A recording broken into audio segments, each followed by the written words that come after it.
Good morning, ladies and gentlemen. It is Wednesday, and that means it is time for another Whiskey Library review. And I would like to start this video by apologizing for the tardiness of this video. Unfortunately, my plans for recording this video were interrupted by babysitting a toddler yesterday and taking care of a sick 8.5-year-old today. Um, so I'm just now getting to this video, and I apologize for that. What am I reviewing today? I'm reviewing a gift from my friend Rich of the Old Man's Irish Pub. It is a bottle of the Liberator Irish whiskey. This is a exclusive Stories and Sips single barrel bottle. Um, it's a cask 5142. It's a 10-year-old single grain Irish whiskey. Now, what's interesting is, according to the website, it is aged 9 years in a first fill bourbon barrel and then finished for 20 months in a Catoctin Creek rye barrel, which is extremely exciting. This has been on my radar since actually before it was released. And obviously, I'm not a member of Stories and Sips. It is a fantastic sounding program, and I wish I could join it, but I've got other priorities at the moment, and I owe Rich a great deal for sending me this. Um, this is bottle 60 of 177, and it is bottled at 62.8% alcohol by volume, or 125.6 proof. Now, before I get into that, like actually looking at it, if you like what I do, if you like the Virginia Whiskey Tournament, you want to support this channel, liking, commenting, subscribing, always extremely helpful. If you'd like to support in a more concrete fashion, I am selling pens on Etsy. There's a link in the description down below, and t-shirt designs on thread. Thread? No, my brain just hit a brick wall. There's a link in the description down below. Proceeds from the shirt sales will go to fund the 2026 Virginia Whiskey Champion Trophy, which will be, as always, a Peter Jefferson Cup with Virginia Whiskey Champion 2026 on it. Now, let's talk about this, because this is extremely cool and interesting for a number of reasons. First of all, it is a 10-year-old Irish single grain whiskey. And Irish single grain is less popular than Irish single malt or Irish blends or Irish single pot still. It is, much like in Scotch, probably the least respected, if that makes sense, category of whiskey out of Ireland. And which is wild to me, because some of the blends are kind of but that's neither here nor there.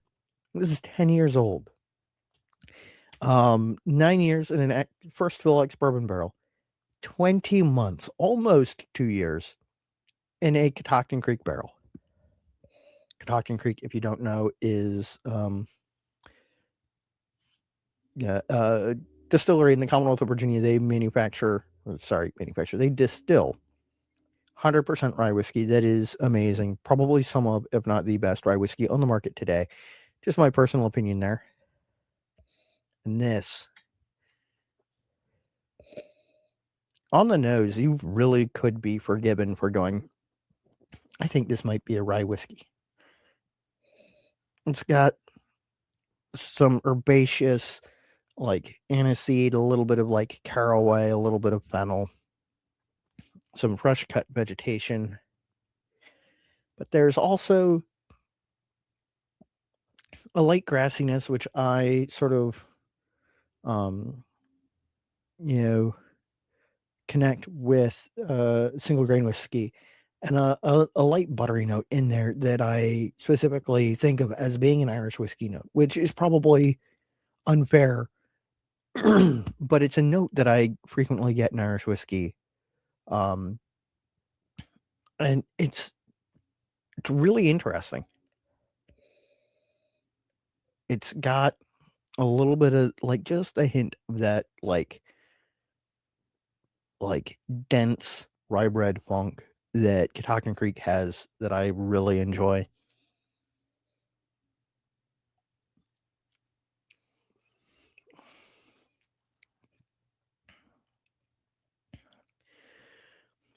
The palate, the palate is beautiful. It's a little bit sharp, a little bit bright. It's just a wash, like a bright light, fruit note, followed by baking spice and heavy herb, like that fennel cut vegetation, uh, some like aniseed licoricey notes, um, just a hint of caramel.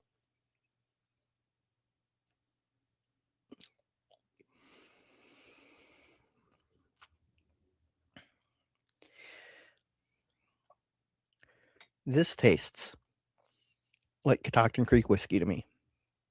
This sounds like really weird. I love Catoctin Creek. It is hands down probably my favorite distillery.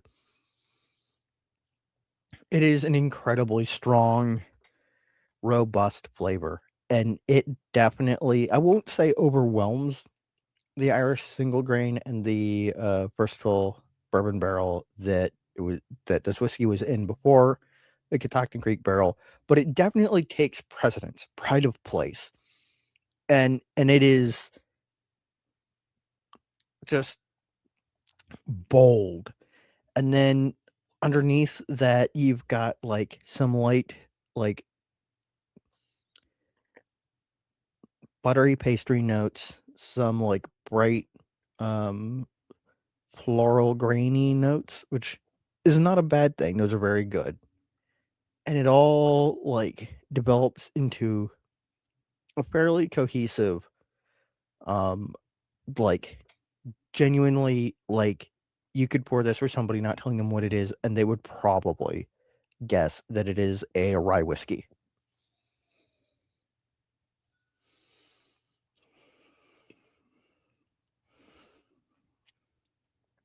There's a little bit of a note like buttery popcorn on it, which is interesting.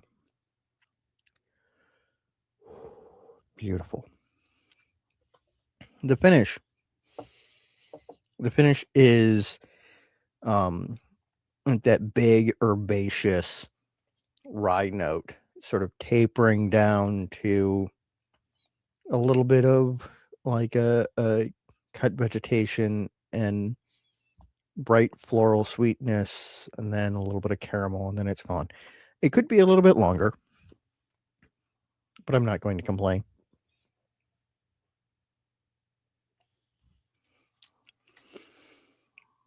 Mm.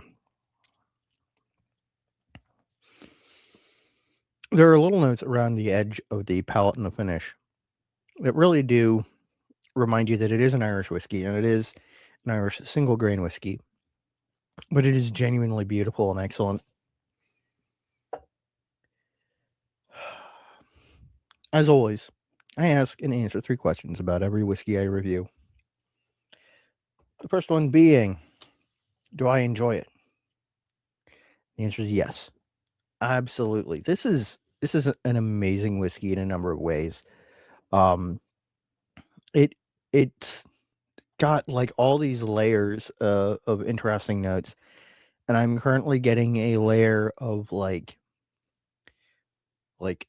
heavily buttered, phyllo dough with, like, if you put the layer of phyllo dough down on a baking sheet and spread, like caraway seed and fig and and, maybe something a little bit, like, bright flavor-wise on it, and, like, pats of butter, throw it into an oven, baked it, pulled it out, cut it into squares, and ate it. That's that's the note that's currently sitting in the back of my mouth that's, like, really interesting and different.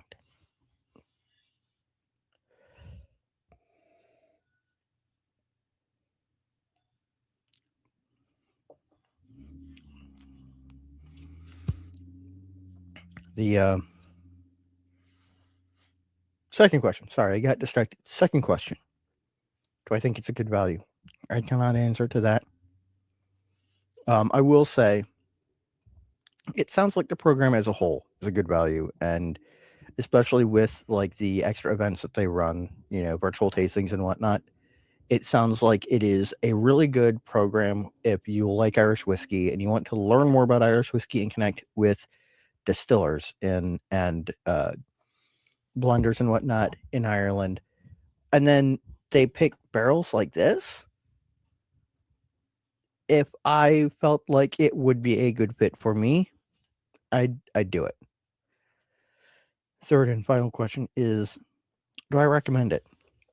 If you've got a buddy who's got a bottle of this, you should ask them if you can try it, because it is really interesting and very good and different. Like, it doesn't quite check the box, or not check boxes, but it doesn't quite like fit neatly into Irish whiskey or like Irish single grain or rye whiskey in terms of flavor profile, because both of those flavors are so strong in it that it comes out being just something that is different. I am going to have to spend a lot more time with this and drink it very slowly, because it's not really available anymore, and it is extremely cool. I want to make it last. With all that out of the way, ladies and gentlemen, voting is still open for the Virginia Whiskey Tournament. Polls will be linked in the description down below. Please go vote. Support your local craft distilleries, or if you're not in Virginia, I'll be posting a bunch of short videos about each distillery. Please pick one, vote. My friend and colleague Doug has built a website with an interactive bracket that you can go to. That will also be linked in the description down below, and you can look at what the bracket's going to look like. This is going to be a lot of fun, and as always, I'm excited to hand over the trophy to the winner, which will happen in mid-September. So until then, ladies and gentlemen, stay happy, stay geeks. Sláinte.